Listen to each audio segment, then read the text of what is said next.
जय सिया राम। आज हम चातुर्मास्य में क्या किया जाता है उसका विधान पढ़ने जा रहे हैं। तो चलिए शुरू करते हैं। कुंती पुत्र अर्जुन बोले, हे मधुसूदन, विष्णु भगवान का शयन व्रत किस प्रकार किया जाता है सो सब कृपा पूर्वक कहिए। श्री कृष्ण बोले, हे अर्जुन, अब मैं तुम्हें विष्णु के शयन का व्रत विस्तार से कहता हूँ, इसे ध्यानपूर्वक स्मरण करो। जब सूर्य नारायण कर्क राशि में स्थित हों तब भगवान विष्णु शयन करते हैं, और जब सूर्य नारायण तुला राशि में आते हैं तब भगवान उठते हैं। लोंद यानी कि अधिक माह के आने पर भी विधि इसी प्रकार रहती है। इस विधि से अन्य देवताओं को शयन न कराना चाहिए। आषाढ़ मास के शुक्ल पक्ष को एकादशी का विधि पूर्वक व्रत करना चाहिए। उस दिन विष्णु भगवान की प्रतिमा बनानी चाहिए और चातुर्मास्य व्रत नियम से करना चाहिए। सबसे प्रथम उस प्रतिमा को स्नान कराना चाहिए, फिर सफ़ेद वस्त्रों को धारण कराकर तकियादार शैया पर शयन कराना चाहिए। उनका धूप, दीप और नैवेद्य आदि से पूजन कराना चाहिए। भगवान का पूजन शास्त्र ज्ञाता ब्राह्मणों के द्वारा कराना चाहिए। तत्पश्चात भगवान विष्णु की इस प्रकार स्तुति करनी चाहिए।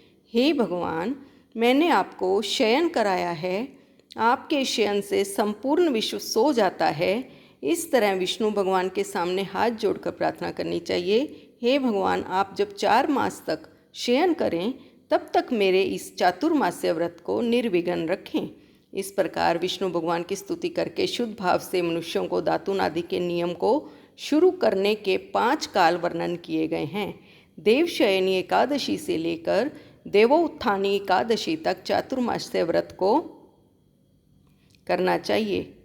द्वादशी, पूर्णमासी और कार्तिक मास के शुक्ल पक्ष की एकादशी को समाप्त कर देना चाहिए। इसके व्रत से समस्त पाप नष्ट हो जाते हैं। जो मनुष्य इस व्रत को प्रतिवर्ष करते हैं वे सूर्य के समान दैदीप्यमान विमान पर बैठकर विष्णु लोक को जाते हैं। हे राजन, अब आप इसमें दान का पृथक पृथक फल सुने। जो मनुष्य देव मंदिरों में रंगीन बेल बूटे बनाता है उसे 7 जन्म तक ब्राह्मण की योनि मिलती है। जो मनुष्य चातुर्मास्य में दिनों में विष्णु भगवान को दूध, दही, घी, शहद और मिश्री आदि पंचामृत के द्वारा स्नान कराता है वह वैभवशाली सुख को होकर सुख भोगता है। जो मनुष्य श्रद्धापूर्वक भूमि, स्वर्ण, दक्षिणा आदि ब्राह्मणों को दान स्वरूप देता है वह स्वर्ग में जाकर इंद्र के समान सुख भोगता है। जो विष्णु भगवान की स्वर्ण प्रतिमा बनाकर धूप, दीप, पुष्प, नैवेद्य आदि से पूजा करता है वह इंद्रलोक में जाकर अक्षय सुख भोगता है। जो मनुष्य चातुर्मास्य के अंदर नित्य भगवान को तुलसी जी अर्पित करता है वह स्वर्ण के समान विमान पर बैठकर विष्णु लोक को जाता है। जो मनुष्य विष्णु भगवान की धूप दीप से पूजा करता है उसको अनंत धन मिलता है। जो मनुष्य इस एकादशी से कार्तिक के महीने तक विष्णु जी की पूजा करते हैं उनको विष्णु लोक की प्राप्ति होती है। इस चातुर्मास्य व्रत में जो मनुष्य संध्या के समय देवताओं तथा ब्राह्मणों को दीप दान करते हैं तथा ब्राह्मणों को सोने के पात्र में वस्त्र दान देते हैं वे विष्णु लोक को जाते हैं। जो मनुष्य भक्तिपूर्वक भगवान का चरणामृत लेते हैं वे संसार के आवागमन के चक्र से छूट जाते हैं।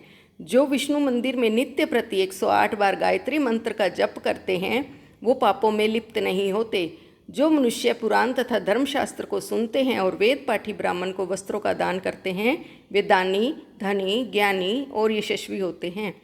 जो मनुष्य भगवान या शिव जी का स्मरण करते और अंत में उनकी प्रतिमा का दान करते हैं वे पापों से रहित होकर गुणवान बनते हैं। जो मनुष्य सूर्य नारायण को अर्घ्य देते हैं और समाप्ति में गोदान करते हैं वे निरोगता, दीर्घायु, कीर्ति, धन और बल पाते हैं। चातुर्मास्य में जो मनुष्य गायत्री मंत्र द्वारा तिल से होम करते हैं और चातुर्मास्य समाप्त हो जाने पर तिल का दान करते हैं उनके समस्त पाप नष्ट हो जाते हैं और निरोग शरीर मिलता है तथा अच्छी संस्कारशील संतान उत्पन्न होती है। जो मनुष्य चातुर्मास्य व्रत अन्न से होम करते हैं और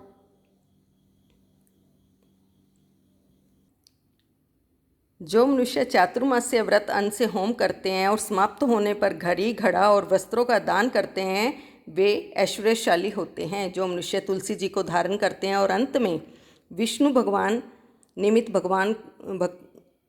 ब्राह्मणों को दान देते हैं वे विष्णु लोक को जाते हैं। जो मनुष्य चातुर्मास्य व्रत में भगवान के शयन के उपरांत उनके मस्तक पर नित्य प्रति दूध चढ़ाते हैं और अंत में स्वर्ण की दुर्वा दान करते हैं और दान देते समय जो इस प्रकार की स्तुति करते हैं कि हे दुर्वे, जिस भांति इस पृथ्वी पर शाखाओं सहित फैली हुई हो, उसी प्रकार मुझे भी अजर अमर संतान दो, ऐसा करने वाले मनुष्य के सब पाप छूट जाते हैं और अंत में स्वर्ग को जाते हैं। जो शिवजी या विष्णु भगवान का गान करते हैं उन्हें रात्रि जागरण का फल मिलता है। जो मनुष्य चातुर्मास्य व्रत करते हैं उनको उत्तम ध्वनि वाला घंटा दान करना चाहिए और इस प्रकार स्तुति करनी चाहिए, हे भगवान, हे जगदीश्वर, आप पापों का नाश करने वाले हैं। मेरे न करने योग्य कार्य को करने से जो पाप उत्पन्न हुए हैं आप उनको नष्ट कीजिए। चातुर्मास्य व्रत के अंतर जो नित्य प्रति ब्राह्मणों का चरणामृत पान करते हैं वे समस्त पापों तथा दुखों से छूट जाते हैं और आयुवान लक्ष्मीवान होते हैं। चातुर्मास्य में प्रजापत्य तथा चंद्रायन व्रत पद्धति का पालन भी किया जाता है। प्रजापत्य व्रत को 12 दिनों में पूर्ण करते हैं और व्रत आरंभ में पहले 3 दिन 12 ग्रास भोजन प्रतिदिन लेते हैं, फिर आगामी 3 दिनों तक प्रतिदिन 26 ग्रास भोजन लेते हैं। इसके आगे के 3 दिनों तक 28 ग्रास भोजन लिया जाता है और इसके बाद बाकी बचे 3 दिन के अंदर निराहार रहने की परंपरा है। इस व्रत के करने से मनोकामना पूर्ण होती है। व्रत करने वाला साधक प्राजापत्य व्रत पालन करते हुए चातुर्मास्य के हेतु उपयुक्त सभी धार्मिक कृत्य जैसे पूजन, जप, तप, दान, शास्त्रों का पठन पाठन तथा कीर्तन आदि करता रहे। हे अर्जुन, इसी प्रकार चंद्रायन व्रत भी किया जाता है। अब इस व्रत की विधि सुनो। यह व्रत पूरे माह किया जाता है। पापों की निवृत्ति के लिए किया जाने वाला यह व्रत घटता बढ़ता रहता है। इसमें अमावस्या को 1 ग्रास, प्रतिपदा को 2 ग्रास, द्वितीया को 3 ग्रास भोजन लेते हुए पूर्णिमा के पूर्ण 14 ग्रास और पूर्णिमा को 15 ग्रास भोजन लेना चाहिए और फिर पूर्णिमा के बाद 14, 13, 12, 11 ग्रास इस क्रम में भोजन लेते हुए भोजन की मात्रा प्रतिदिन घटानी चाहिए। हे अर्जुन, भगवान श्री कृष्ण ने कहा है, जो प्रजापत्य और चंद्र नारायण व्रत करते हैं उसे इस श्लोक में धन संपत्ति, शारीरिक निरोगता तथा ईश्वर की कृपा प्राप्त होती है। इसमें कांसे का पात्र और वस्त्र दान करने की शास्त्रीय व्यवस्था है। चातुर्मास्य के समापन पर दक्षिणा से सुपात्र ब्राह्मणों को संतुष्ट करने का विधान है। चातुर्मास्य व्रत के समाप्त हो जाने के बाद ही गोदान करना चाहिए। यदि गोदान न कर सके तो वस्त्रदान अवश्य करना चाहिए। जो ब्राह्मणों को नित्य प्रति नमस्कार करते हैं उनका जीवन सफल हो जाता है और वे समस्त पापों से छूट जाते हैं। चातुर्मास्य व्रत की समाप्ति में जो ब्राह्मणों को भोजन कराता है उसकी आयु तथा धन में वृद्धि होती है।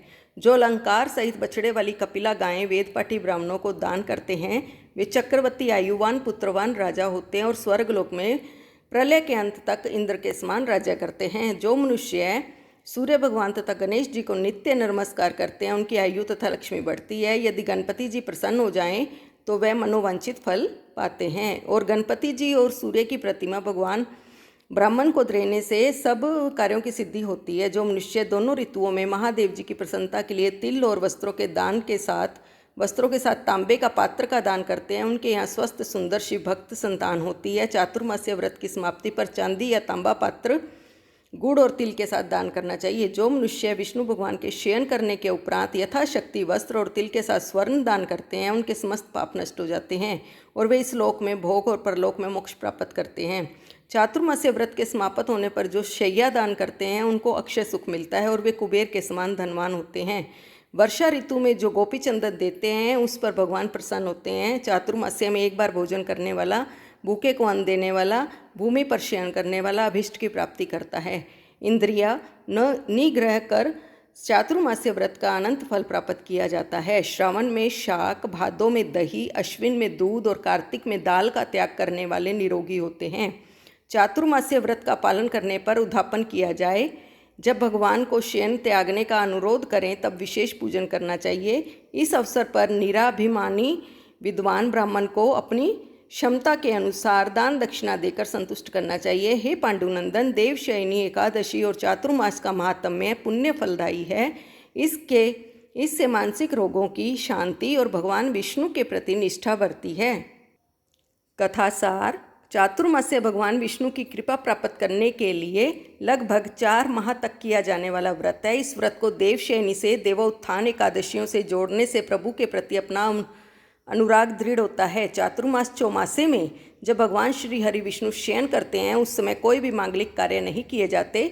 मांगलिक कार्यों का आरंभ देवोत्थानी एकादशी से पुनः आरंभ करते हैं। जय सिया राम।